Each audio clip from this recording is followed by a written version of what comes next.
Hola, es un gusto estar con ustedes. Yo soy el ingeniero Gustavo Gutiérrez y hoy estaré presentando una clase en la cual analizaremos el diagnóstico a los sensores del sistema de inyección electrónica. En un principio, nos encontrábamos con sistemas en los cuales había muy pocos sensores. La computadora procesaba estas señales y nos entregaba combustible, hacía trabajar la bobina, se entregaba la chispa, etc. Esto era muy sencillo al principio. De hecho, los primeros sistemas de inyección llegaron como una evolución directa del carburador. Hoy día ya no es así. Y mientras más sofisticados son los sistemas, más sensores se cuentan y más funciones realizan o más estados se están monitoreando. Eso es lo que me interesa que chequemos el día de hoy. En el auto vamos a encontrar diferentes tipos de sensores. Dentro de ellos vamos a ubicar los termistores. Estos nos van a ayudar para monitorear la temperatura de algún elemento del auto. Puede ser el refrigerante, puede ser el motor mismo, el aire que ingresa o incluso el aceite, ya sea el lubricante o el fluido de la transmisión. También vamos a encontrar potenciómetros. Estos potenciómetros van a poder monitorear la posición rotativa principalmente de una flecha. Vamos a ubicar captadores inductivos. Estos captadores inductivos van a generar una señal de corriente alterna cuando sea alterado su campo magnético mediante una pieza metálica. Vamos a ubicar sensores de efecto Hall que van a realizar una función muy similar a los captadores inductivos, con la diferencia de que su señal generada va a ser una señal digital. Y vamos a encontrar también interruptores que únicamente van a estar abiertos o cerrados según sea la condición. Además, vamos a encontrar anemómetros que nos permitirán medir la presión del múltiple de admisión, presión barométrica, presión del sistema de aire acondicionado e incluso la presión de sobrealimentación del turbo, y flujómetros que nos van a permitir medir principalmente la cantidad de aire que ingresa al motor. Hablando de los tipos de circuitos, nos vamos a encontrar básicamente dos. Los circuitos de tipo pull-up, en los cuales vamos a ubicar una resistencia que va a unir el circuito de señal con el circuito de alimentación.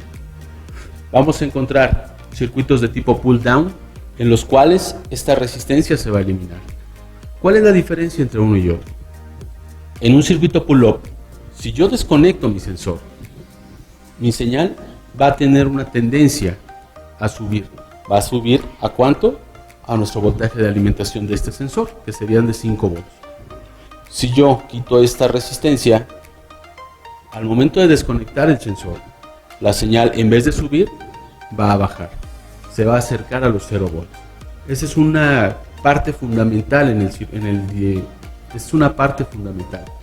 el diagnóstico de este tipo de circuitos, y es importante tenerla clara.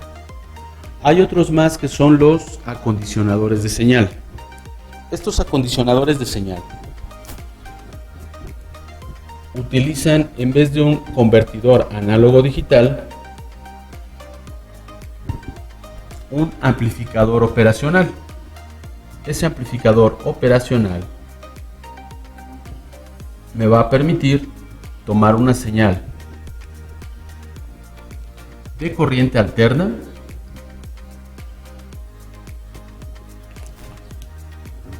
y convertirla en corriente directa. Esta corriente directa la va a poder utilizar el microprocesador para realizar sus cálculos y operaciones. Este acondicionador de señal lo encontramos principalmente en captadores del tipo inductivo. Y vamos a encontrar algunos que pasan de forma directa hasta el microprocesador. En este caso, va a depender del tipo de señal del cual se esté hablando. Hablando de los códigos de falla que generan los sistemas, nos vamos a encontrar códigos que únicamente me hablan del circuito. Me dicen que tiene problema el circuito del sensor. Circuito. Pero el circuito es todo el sistema. El circuito es el sensor, el circuito es el cableado, el circuito incluso es el acondicionador de señal o el convertidor análogo digital. Este tipo de códigos me indican que debo hacer una revisión completa del circuito, de ese mismo sensor.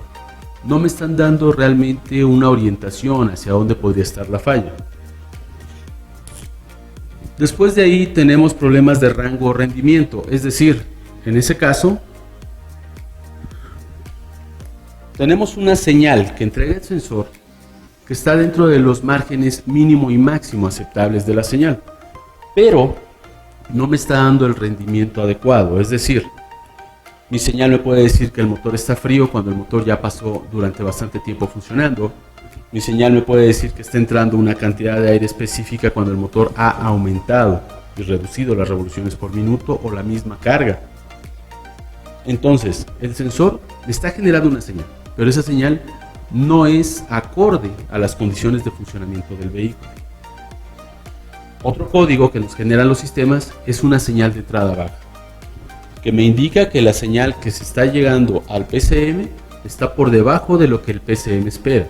Normalmente está por debajo de 0.5 volts y en algunos casos por debajo de 0.2. El siguiente tipo de código es un código de señal alta. En este caso es todo lo contrario, es decir, mi señal está muy cercana a 5 volts, normalmente por encima de 4.5 o de 4.8 en algunos casos muy específicos. Y una última definición de código de falla es una señal intermitente, es decir, una señal que está conectando y desconectando periódicamente durante bastantes veces por segundo incluso, y por lo tanto no es una señal confiable.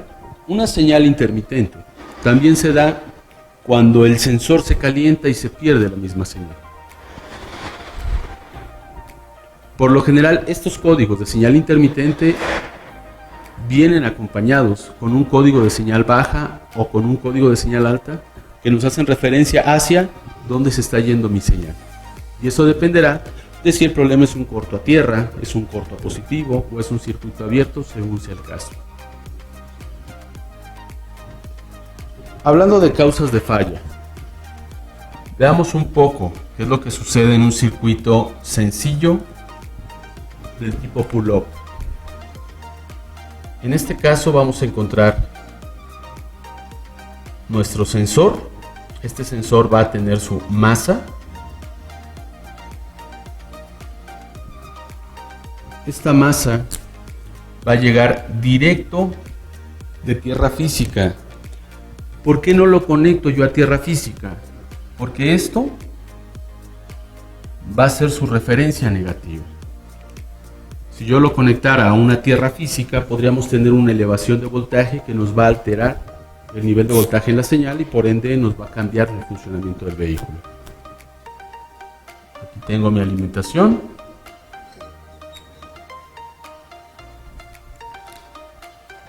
Y voy a cerrar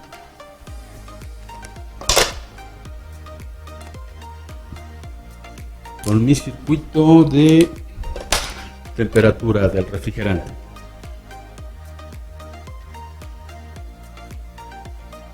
Este circuito es un sensor de tipo termistor, que es una resistencia variable. Esta resistencia variable depende directamente de la temperatura.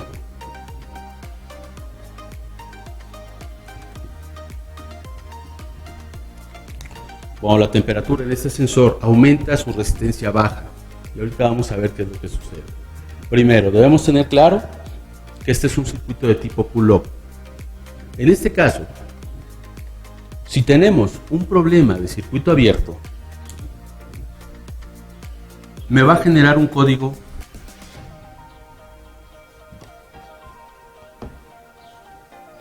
P0118. Pero ese circuito abierto puede estar en mi circuito de referencia, puede estar en mi circuito de señal o podría estar incluso en mi sensor propiamente. También este código se podría generar si mi circuito de señal estuviera en corto a positivo. Debemos entonces poder ubicar y realizar las pruebas necesarias para poder determinar cuál es la causa origen de que me esté dando este código de falla. Si tenemos un problema de corto entre mi señal y mi referencia,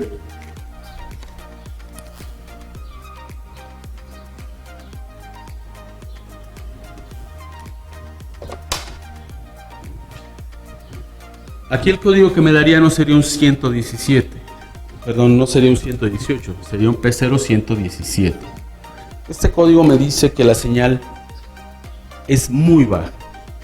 Esto puede ser también a causa de un daño en el circuito pull-up dentro del PCM.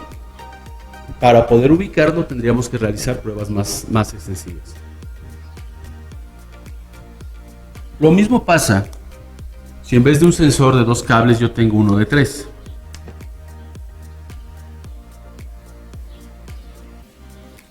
Vamos a agregar una terminal más.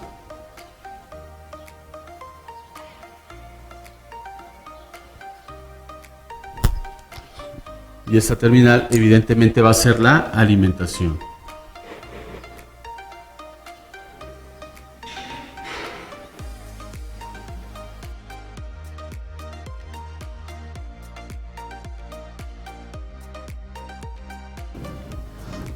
En este caso tenemos un sensor de 3 cables. Pensemos en un TPS. Un sensor TPS, cuando nos genera una falla en un sistema genérico, cuando nos da una falla en un sistema inicial de los OBD2, solamente nos va a generar un código P0120. Quedamos que eso únicamente nos da falla en el circuito. Si el problema es que la señal está dentro de los márgenes adecuados, pero no responde o no corresponde con el funcionamiento del motor, me daría un P0121, que me indica que hay problema de rango o rendimiento en el circuito de la señal. Si este circuito, que es pull-up, está desconectado, me daría un código P0123. Me dice que la señal es muy alta. ¿Por qué? Porque al desconectarlo, mi señal a través de esta resistencia se fue cercana a los 5 volts. Pero si yo quito esta resistencia de aquí, mi circuito ahora es del tipo pull down, y si yo lo desconectara, mi señal no tendría nada que lo acercara a los 5 volts. Se quedaría cercano a 0. Y este me daría un código P0122, que me dice que la señal es baja. Si por otro lado tenemos que el sensor tiene daño interno y eventualmente corta la señal, tendríamos un código P0124 que me dice que la señal es intermitente. Y esa señal intermitente, al no ser pull-up, va a generar que al momento de perderse vaya cercana a 0. Entonces me puede dar 2 códigos de falla al mismo tiempo, P0122 y P0124, indicándome una señal intermitente con tendencia a caer. Pero para poder realizar un diagnóstico completo es importante poder llevar a cabo una serie de pruebas. Esta serie de pruebas las debemos ir realizando de forma clara. Me ha tocado trabajar con algunos técnicos que realizan sus comprobaciones de tierra con un multímetro en escala de volts. Y si bien es cierto, pueden obtener resultados satisfactorios, no siempre van a obtener los resultados adecuados.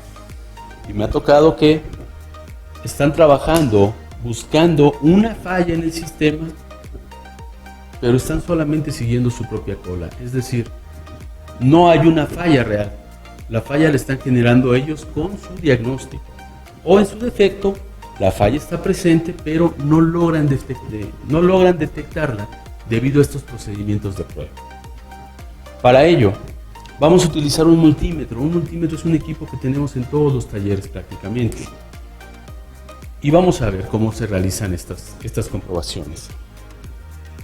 Primero, para yo poder hacer una prueba de masa o una prueba en el circuito de referencia de mi sensor, lo primero que debo hacer es poner mi switch en apagado. Es decir, estos 12 volts los voy a eliminar. Al no tener mi fuente 12 volts, estos 5 tampoco estarán presentes. No tengo entonces voltaje dentro de mi PCM.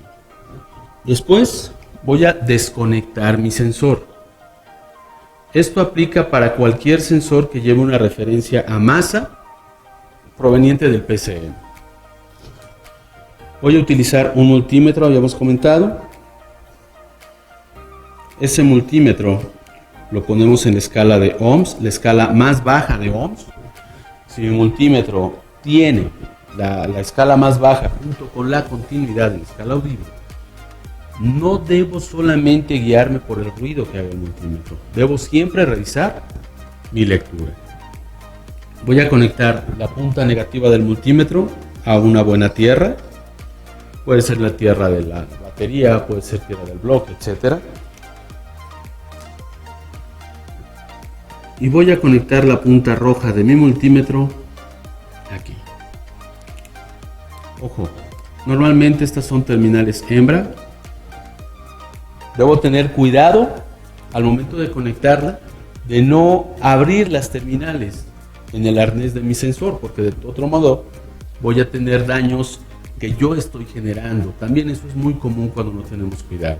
Empezamos con una falla en el sensor y ahora lo creamos una falla en el arnés, y si seguimos así podemos generar ya también una falla en la propia computadora. Cuando yo realizo esto, poner mi switch en apagado, desconectar mi sensor, mi multímetro, ponerlo en la escala de ohms, conectar la punta negativa a una buena tierra y la punta positiva a la referencia de mi circuito del sensor, lo que yo espero encontrar aquí es una lectura menor a 5 ohms. Ojo, es importante que cuando yo esté realizando esta comprobación no tenga prendidos los cuartos, los faros, el radio, el vehículo, e incluso yo les recomiendo que desconecten el equipo de diagnóstico, porque cualquier consumo de corriente en el vehículo me puede provocar que esa lectura se eleve. Y al no realizar todos estos procedimientos de forma adecuada, yo puedo encontrar un circuito que esté en malas condiciones. Y puedo tratar de corregir esto cuando está de forma adecuada. En caso de que la lectura sea buena, yo estoy comprobando la tierra que le llega a la computadora. Estoy comprobando el circuito de referencia dentro del PCM y estoy comprobando mi cableado de referencia hasta el sensor. Si no me da una lectura adecuada, cualquiera de estos tres podría estar mal.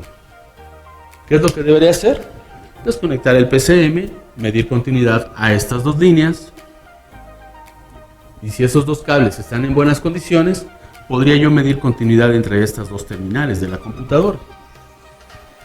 Es muy común que este circuito se dañe, evitando que llegue la referencia a mi sensor y provocando que mi señal se vaya hacia arriba.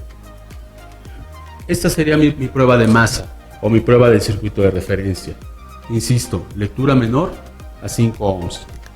Si me da una lectura de 2 ohms, de 0.9 ohms, está excelente. Para hacer comprobación en el circuito de alimentación de mi sensor, voy a cambiar la posición de mi multímetro. Ahora, en vez de ohms, lo voy a poner en volts de corriente directa. Y voy a poner mi switch en posición de ignición. Aquí vamos a tener entonces los 12 volts de la batería. Y aquí, otra vez 5 volts. La conexión a masa se mantiene. Únicamente voy a cambiar mi punta roja del multímetro y la voy a poner en el circuito de alimentación. Es importante que si yo no tengo bien claro cuál es el pin de alimentación, me acerque a un diagrama o en su defecto pueda hacer la prueba, pero no siempre voy a encontrar el pin a la primera. Si yo no encuentro alimentación aquí, deberé revisar en el otro. Y ya veremos cómo ubicar cuál sí es alimentación y cuál no es alimentación. Pongo mi cable para comprobar y en este momento yo debería estar encontrando estos 5 volts. 5 volts más menos 0.5 volts.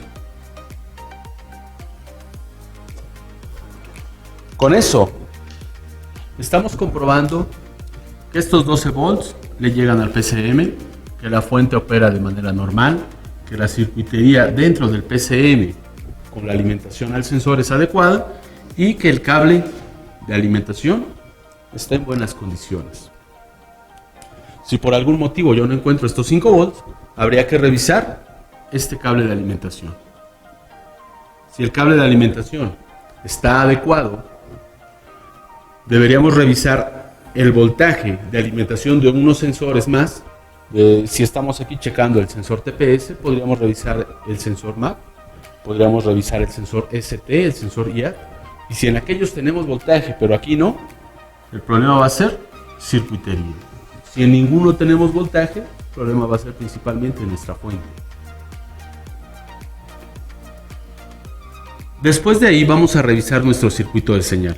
Para revisar nuestro circuito de señal, vamos a dejar todo igual. Colocamos el switch en apagado únicamente para conectar nuestro sensor.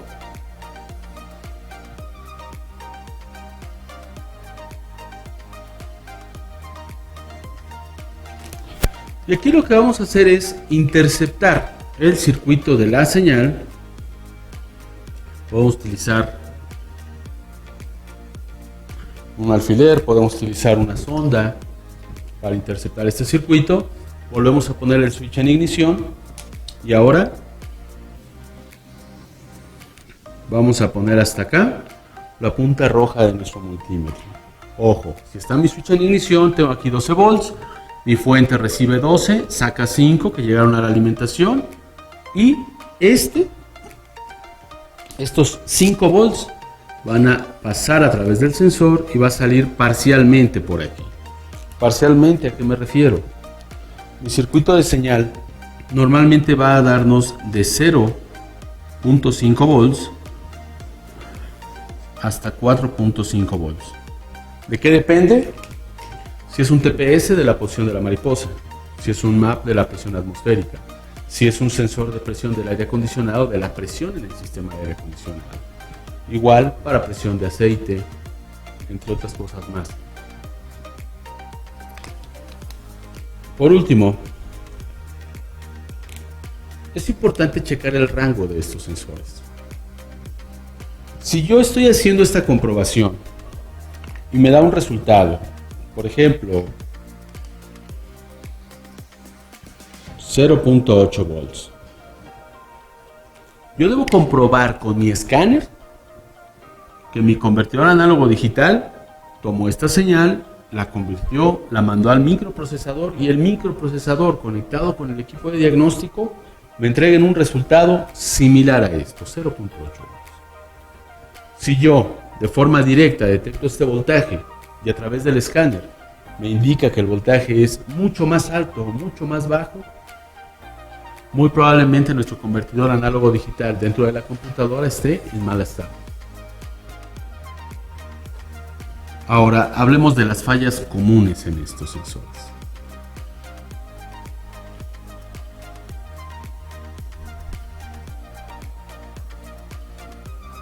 A un sensor de temperatura, tanto de refrigerante, aire, motor, etc.,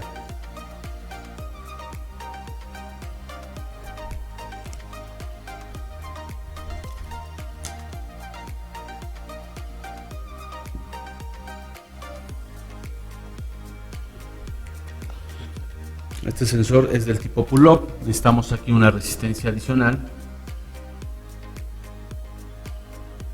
Si a este sensor de temperatura, si este termistor se llega a dañar, podemos encontrar que, número 1, los ventiladores del sistema de enfriamiento se van a activar de manera permanente. Desde que yo pongo el motor en funcionamiento, empiezan a trabajar. Esa es una muestra muy clara de que muy probablemente tengamos conflicto con el sensor. También vamos a encontrar a través del escáner en línea de datos temperaturas de valores bajo cero. Normalmente están rondando los 40 grados centígrados bajo cero, 40 Fahrenheit bajo cero, según sea el caso. Y vamos a encontrar que esto viene acompañado de una lectura en el escáner de 5 volts. Pero hay que tener mucho cuidado. En algunos casos, este tipo de fallas nos pueden provocar que el PCM adopte una señal sustituta. Esta señal sustituta nos puede generar una señal distinta a menos 40. Nos puede generar una señal de 80 grados centígrados. Estos 80 grados centígrados yo podría pensar que son adecuados, pero en realidad no lo son. Y yo lo voy a comparar con la lectura de voltaje del sensor. Si me marca 80 grados centígrados y 5 volts, automáticamente damos por hecho que el circuito del sensor es malo. Realizando mis comprobaciones yo puedo determinar si mi referencia es buena o no, si mi circuito de la señal es bueno o no, y si alguno de los dos está afectado, puedo realizar la reparación pertinente. En caso de que los dos circuitos estén en buenas condiciones, pues la prueba que seguiría sería revisar la resistencia propia del sensor.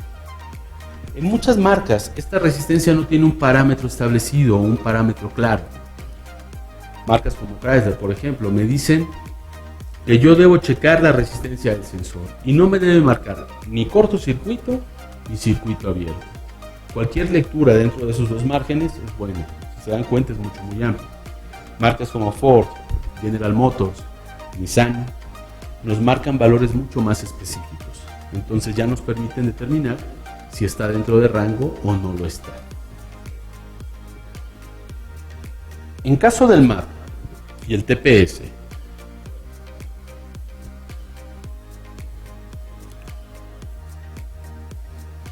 las fallas van a depender del tipo de señal o de circuito que se tenga. Por ejemplo,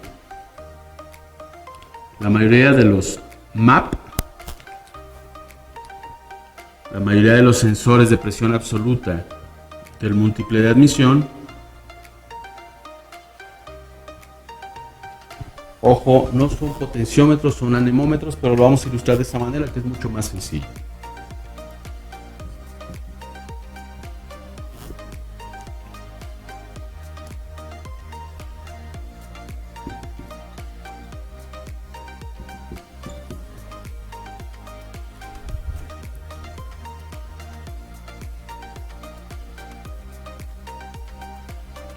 Este es mi circuito de tipo pull-up para un sensor MAP. Bien.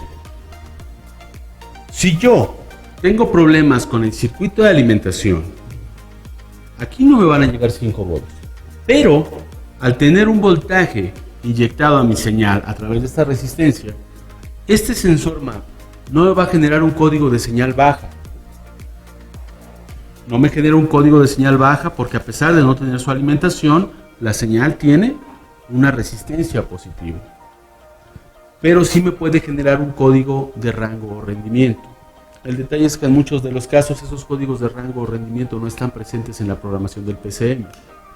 Y al no generarme un código de falla, yo voy a estar buscando en diferentes componentes, porque una señal de este tipo me va a generar baja potencia en el motor, explosiones en el múltiple de admisión, bajo rendimiento de la máquina en general.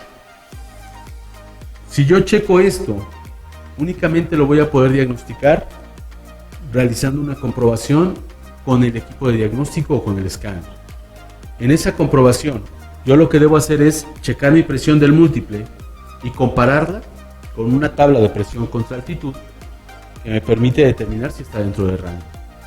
Por ejemplo, aquí que estamos a 2.400 metros sobre el nivel del mar, la presión que nos marca es alrededor de 75 kilopascales.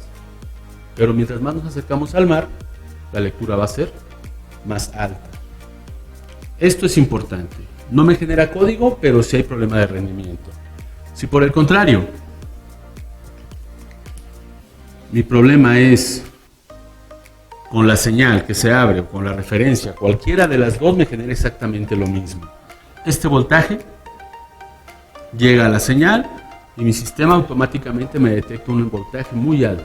Ese voltaje alto me generaría, en caso del sensor MAP, un código B0108 que me dice que el voltaje está por encima de lo normal. En caso del TPS, la gran mayoría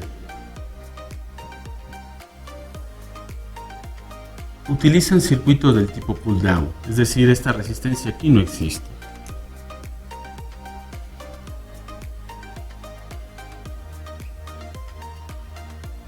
Ojo, por ahí hay algunos sistemas Nissan que sí tienen esa resistencia y permiten propiamente el poder entrar a modos de ajustes básicos, poder poner a tiempo el motor, poder ajustar las revoluciones por minuto, etc.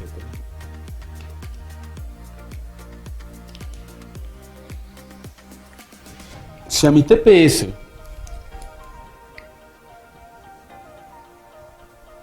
se le corta la referencia, mi voltaje en la señal va a ser un poquito más alto de lo normal, pero no se va a perder por completo y no se va a llegar hasta 5 porque solo pasa una parte a través del propio sensor. Esto me puede también provocar problemas de rango o rendimiento, claro, si están programados dentro del PCM. Entonces, una falla en el circuito de referencia no siempre me va a provocar códigos de falla, pero siempre va a provocar fallas en el vehículo. Si el problema no fuera con la referencia, sino que fuera con mi señal o con mi alimentación, con cualquiera de los dos va a ser el mismo efecto, el código que se genera en el sistema va a ser un código P0122, que me dice que la señal del TPS es demasiado baja. En cualquiera de los dos casos tenemos el mismo problema. ¿Por qué? Porque mi señal ahora no tiene ninguna conexión que la haga subir, que la acerque a 5 volts o por lo menos que la aleje de 0 volts. En caso del TPS, también hay un problema muy marcado con la instalación. Mencionaba la marca Nissan. En algunos vehículos de la marca Nissan, si yo no pongo de forma adecuada el TPS, me va a marcar una señal de entrada baja. Y esa señal de entrada baja está ligada con una mala posición. Es decir, yo tengo que sacar el sensor, meterlo de forma parcial, tensar un poquito el resorte y acabarlo de meter. Si yo no hago esto, si lo meto de forma directa, mi señal siempre va a ser baja y el sensor siempre me va a estar fallando. En caso del MAP, también es muy común que tengamos problemas de conexiones neumáticas, es decir, la manguera no está bien conectada. Pero es importante que tengamos claro que un código de un sensor MAP también se puede referir a un sensor barométrico según el vehículo. Entonces es importante que nosotros hagamos una comprobación al diagrama de vacíos antes de dar por hecho que el sensor está en malas condiciones. En caso del sensor MAF, vamos a encontrar que su alimentación no es de 5 volts de la fuente del PCM. Esta alimentación llega de batería, puede ser a través del switch de ignición o puede ser a través del relevador de control de la bomba. Es importante tener claro esto para no confundirnos y realizar un diagnóstico erróneo. En caso del sensor MAF, la principal causa de problemas con él es la entrada de aire falso, es decir, aire que no ha estado monitoreado por el sensor y que va a ingresar al motor sin ser medido y tomado en cuenta por el PCM para la entrega del combustible. Esto me va a generar unas mezclas pobres y me va a generar principalmente una emisión alta en óxidos de nitrógeno. Después de ahí hay un problema con la suciedad en los sensores MAF, pero es importante, si el sensor MAF es del tipo ultrasónico y yo lo lavo, es muy probable que quede fuera de rango y que ya no lo pueda yo utilizar en el vehículo. Yo les recomiendo que antes de lavarlo verifiquen si el fabricante lo recomienda y en caso de que no tengamos bien claro si lo recomienda o no, pues podríamos hacer una prueba con un sensor MAF que sepamos que está en buenas condiciones. Ojo, tampoco puedo intercambiar los sensores MAF si no son compatibles con el vehículo, ya que cada uno de estos sensores tiene un rango distinto y si yo me pongo a hacer cambios instalando un sensor MAF diferente, podría ser que el motor funcionara peor todavía y eso nos podría dar a entender que el sensor MAF está bueno. Otra de las causas de problema con estos sensores es que al tener una alimentación de batería y una referencia del PCM, si el arnés o cableado llega a sufrir daños, el cortocircuito va a afectar mi PCM internamente. Entonces, si mi línea aquí se abre, mi señal de referencia va a tender a subir, generándonos un código P0103 que me dice que hay una señal alta en el circuito del sensor MAF. Hablando del sensor de detonación, el sensor de detonación puede llevar una alimentación a través del circuito de la señal, es decir, un circuito de tipo pull-up. En la gran mayoría de estos casos, la resistencia que está dentro de la computadora va a ser muy alta. Habitualmente está por el rango del megaohm. Entonces,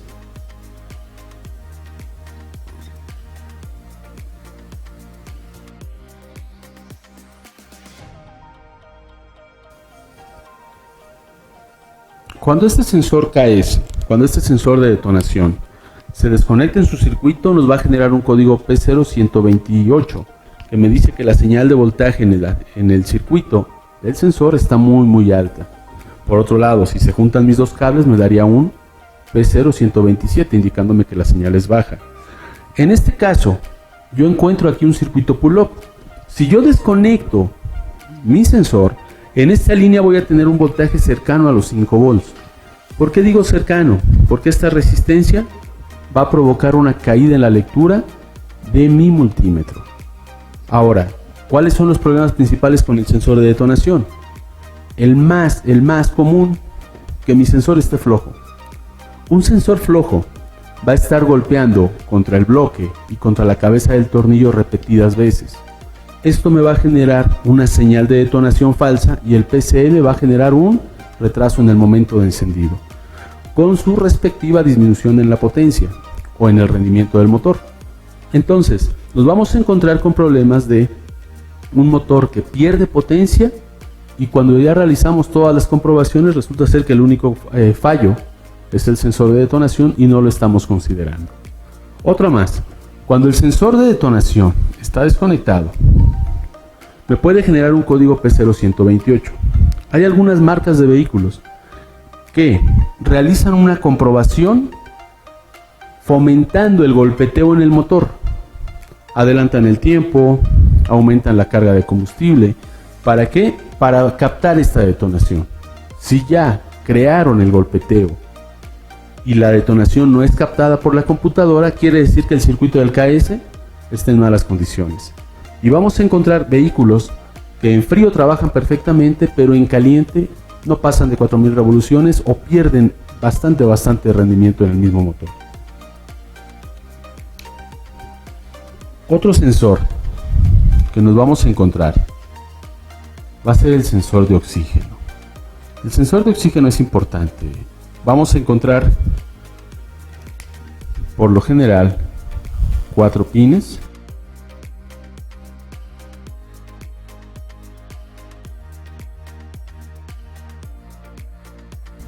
Esta alimentación igual. Ojo, esta alimentación es del calefactor.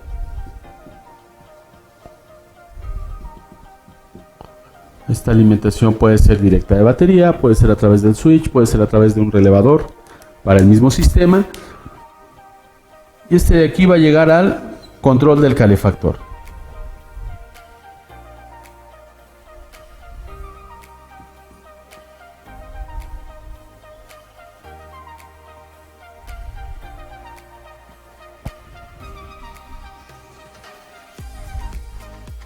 Ojo, el control del calefactor viene también dentro del PCM, pero es un circuito que de momento no estamos ilustrando. Esto me va a generar un calefactor y ese calefactor a su vez va a estar ligado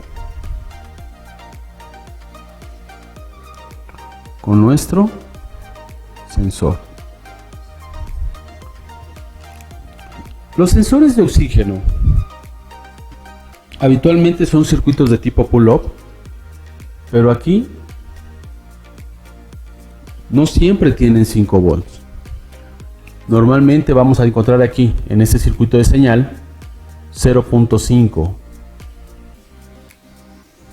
Entonces, cuando yo lo desconecto encuentro 0.4, 0.5 y esta señal la toma el PCM y la considera como una mezcla ideal. En cuanto el sensor adopta su temperatura de funcionamiento y empieza a captar el oxígeno en el escape, esta señal empieza a irse hacia abajo o hacia arriba según la relación aire-combustible. Ahora sí, mi convertidor análogo digital, cualquier señal por debajo de 0.4 la considera una mezcla pobre. Cualquier señal por arriba de 0.5 la considera una mezcla rica. Pero es importante tener claro lo siguiente: mi calefactor en el sensor es fundamental. De tal modo que hay vehículos de la marca Chrysler que por un calefactor con un rendimiento ligeramente menor al original nos generan códigos de falla. Chrysler en algunos casos también ha estado adoptando el efecto de reflashear la unidad de mando para darle un periodo de tiempo de calentamiento más largo y poder evitar, con esto el reemplazar sensores muy seguido. ¿Cuál es el problema principal con los sensores de oxígeno? El problema principal con los sensores de oxígeno es que entre aire falso al motor, es decir, que entre aire falso, al tubo de escape. Es decir, aire fresquecito con gran cantidad de oxígeno entra, llega al sensor de oxígeno y el sensor de oxígeno lo considera como una mezcla pobre, provocando con esto una entrega mayor de combustible. Esa es una. Otra, algo muy común, sobre todo en temporada de lluvias, que tenga humedad el arnés, y al tener humedad del arnés, este voltaje de alimentación se va a la señal y me provoca una señal de voltaje alto. Esto el PCM lo interpreta como una mezcla demasiado rica y la va empobreciendo, provocando pérdida de potencia en el motor o que el motor se apague periódicamente. Una más es que el sensor de oxígeno se contamine. Estos sensores de oxígeno siempre van a estar un poquito abajo de la tapa de punterías. Si está muy cerca la tapa de punterías y tenemos una fuga de aceite, este aceite va a contaminarlo de forma externa, sellando los microporos que tiene y provocando que su señal se quede cercano a una mezcla rica. Esto me va a generar fallas en el motor. Del mismo modo, si mi motor está quemando aceite por anillos, por válvulas, por sellos de válvulas, va a provocar que la parte interna igual se vaya contaminando. Obviamente no se contamina solo el sensor de oxígeno. Si yo encuentro aceite en el tubo de escape, es muy probable que el sensor ya no sirva. Aunque también nos puede provocar fallas este sensor de oxígeno si tenemos contaminación por silicón. Es decir, no es recomendable utilizar silicón para puertas y ventanas en un sistema automotriz, ya que estos silicones tienden a liberar unas sustancias contaminantes que van a ir tapando y deteriorando al sensor. Ahora, algo que debemos tener bien claro: mi multímetro, que es mi herramienta de diagnóstico ahorita, debo conservarlo con una batería en óptimas condiciones. No tienen idea de la cantidad de veces que me han llegado con quejas de: mi motor tiene un alto voltaje en la batería. Y nos hemos topado que el multímetro me despliega hasta 18 volts, 20 volts en una batería de un sistema de 12. El problema es que esos 20 volts, esos 18 volts, se están midiendo con un multímetro que tiene su batería descargada.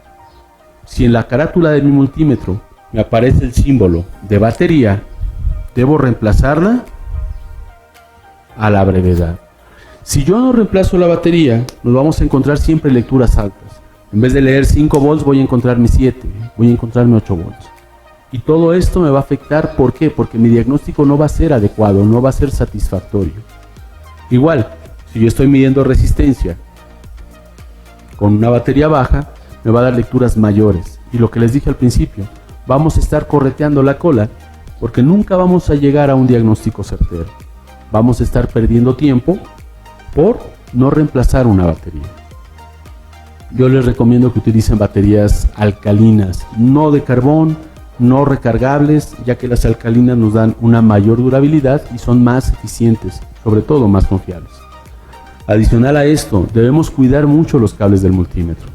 Un multímetro con cables que se han quemado por estar cerca del escape es un multímetro que nos puede provocar un cortocircuito. Y ese cortocircuito podría dañarnos no solo al multímetro o al sensor, sino directamente al PCM. Del mismo modo, si yo no tengo cuidado con las puntas y las tengo dobladas, las tengo torcidas, al momento de realizar una comprobación o tratar de interceptar una señal, podría dejar parte de la punta del multímetro dentro del conector y sería necesario reemplazar el conector completo. De momento ha sido todo. Entendamos que el uso de un multímetro adecuado es importante para las mediciones correctas, Les recomiendo uno con impedancia mayor a 10 MΩ. Gracias por acompañarnos en esta Expo Mecánico 2020. Desafortunadamente, no ha sido posible hacerla de modo presencial. Espero verlos pronto. Su servidor y amigo Gustavo Gutiérrez.